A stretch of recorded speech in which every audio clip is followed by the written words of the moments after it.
And I just say this because I feel like people are trying to like replay a scenario that happened in November of 2022. And that's what happened with the whole Alicia Macias thing is it's easy to take a situation that everybody will believe after writing to a judge, Judge Woodson, and saying, oh, well, she was drinking and causing problems and coming over here. I wasn't causing problems, and I simply said okay, and I was leaving. Come to find out, I found out more about who you guys were and were never friends with you after that.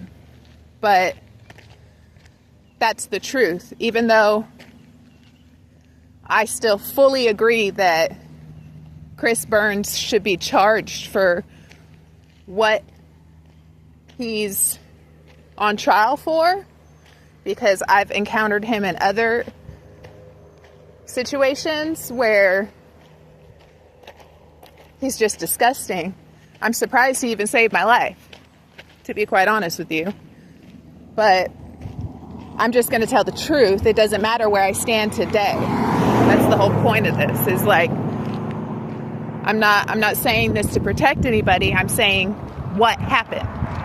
Because all that matters are facts, not who's cooler, not who's better, not who has more money, not any of those things, and even motive behind it. I remember, the funny thing is, apparently I was so drunk, right?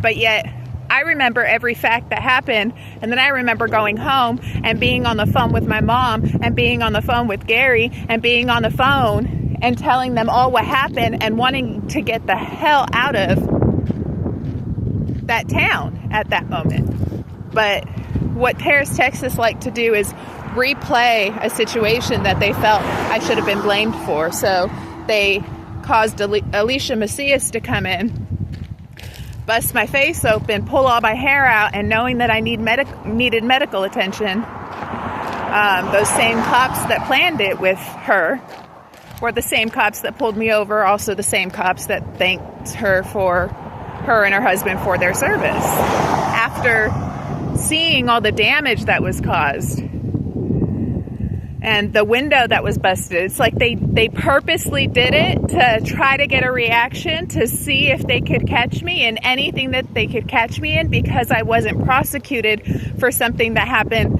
And I even took them to court. Chris Burns and Najoni, or Cece, I took them to court, and Woodson just threw it out.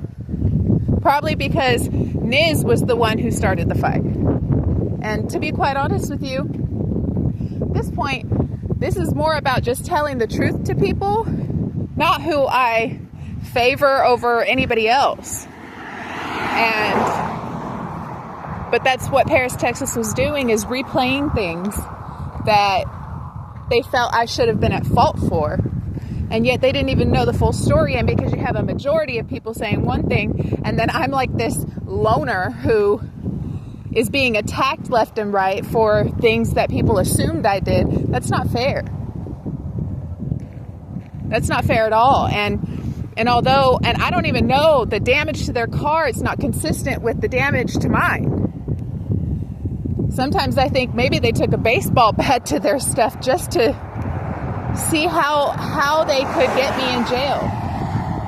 Chris Burns even told me when we were friends and I knew nothing about all of everything going on, when we were all friends, he's like, you ain't going nowhere. And the only way to do that is to plan something to keep me in jail or on probation or something like that. So how is the damage to all of them and their things inconsistent with the damage to what was going on with my car and my body and all of that?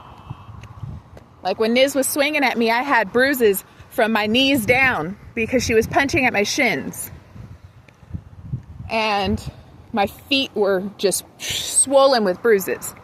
That's consistent with my story. But yet, the car damage isn't even consistent. My mirror's not broken. And damage like that on a car or a truck would cause extreme damage to the other vehicle as well. At least scrapes. I had none.